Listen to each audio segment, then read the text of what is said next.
So we've been talking a bit lately, a lot lately, and Esther's been thinking incessantly about it on her own subjects and time, about the power of non-resisted thought, the power of non-resisted thought, the enormous power of non-resisted thought. I want this, I want that, I would like to have that, but no power in that. And the reason that there's no power in it is because you killed the momentum right away. Oh, lovely, but I would really like to have that, but. So no momentum. So let's just say that power is momentum, and that momentum is power, and that power is non-resisted and momentum is non-resisted. So the more you allow a thought to flow without resisting it with the contradictory thought, then the more speed it picks up, the more energy it attracts, the more its bigness happens, the more its power happens, the more the force of it happens. Are you getting the sense of what we're talking about? So if you are thinking a thought about something you really, really want, that you've been a while wanting, and your conclusion is it hasn't come yet and is too slow in coming, then when you think about this thought, you think about it with such a mix of resistance that nothing changes. It just stays in its same relationship with you. You want it, but you want it, but you've got a push-pull going on with it. So no momentum ever happens, and no what feels and looks like magic to you and others ever happens, because you don't allow the momentum to allow it to happen.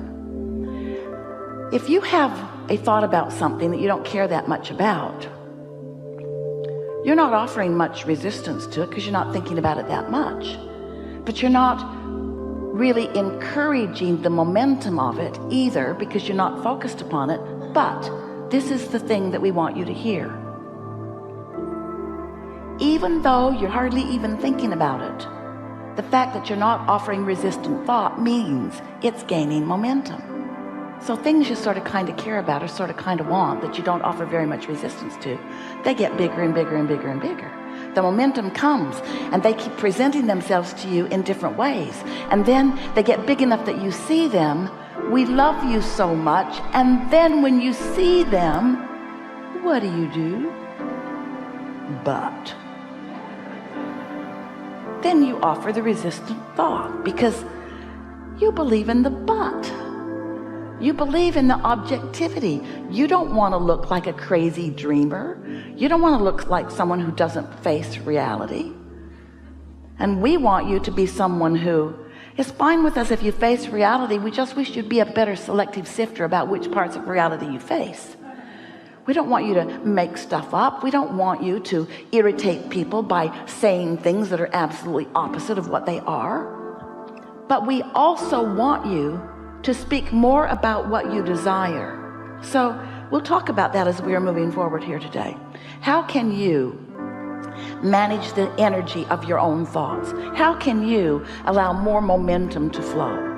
How can you allow enough momentum of what you desire to flow that your contradictory beliefs don't have enough power to really slow them down that much? If you're at the top of the hill, this is a perfect place for this analogy. Esther was knocked over the first time she saw the San Francisco hills. She couldn't believe anybody was really driving on them. And so we said, Esther, imagine that you're at the top of the hill and you want to give yourself a lesson in gravity and inertia. So you just get behind your car, take it out of gear, take the parking brake off, and push it just a little bit. And when it's just on this level ground at the top of the hill, you'll be able to push it. You'll be able to nudge it. You'll be able to push it right over the crest of that hill. So Esther thought about what that would be like. And she realized that because of the laws of the universe, because of the laws in place about gravity and inertia, that car would get rolling fast enough that no resistance that she could then offer could stop it. Oh, if she's at the top of the hill and it's just barely beginning to roll, she could step out in front of it and it bumps up against her because not much momentum is moving yet, yes? So she could stop it with her own body. It would hardly hurt at all. But if she waits until that vehicle is at the bottom of the hill, she's standing down there at the bay. Oh, here it comes, here it comes, here it comes. No problem, I'll stop it. Here it comes, here it comes, here it comes, here it comes. She's not going to stop that, is she? The momentum of it is going to take her over. So we want you to contemplate your power of non-resisted thought. We want you to stand at the top of the hill and let your thoughts roll in ways that are non-resistant. Now, you do that about a lot of things. You do that about the things you already believe. If you want something and you believe it, then you've got non-resistant thought. That's why you keep living it. Whether you want it or not, if you believe it, there's thought that is in motion that is not being resisted by you. When you really, really, really, really want something and you're not in the way of it, then it's manifesting all over the place, isn't it? But we want you to find a way, and you can do it here today if you want to play with us in this way. We want you to find a way that you can believe what your manifestations or evidence have not yet proved to you. We want you to believe in your extreme ability to attract wealth and prosperity into your experience. We want you to believe in solid relationships that feel good all day, every day. We want you to believe in a physical body that feels good, that's vital and alive and regenerating.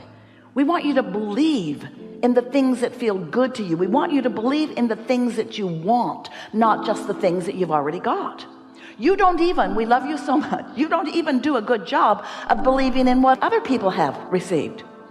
You just make stuff up. Well, they got it because look at that wonderful life that that person is living, but they inherited it.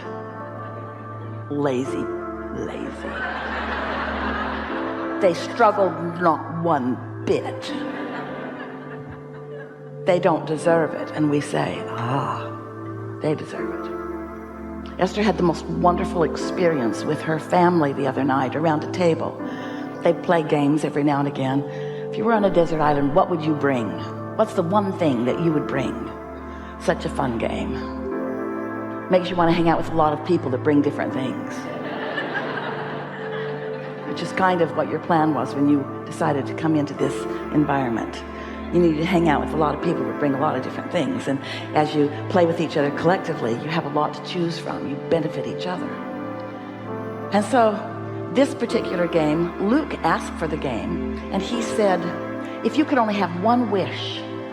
And then right away he said, and you don't get to wish for infinite wishes.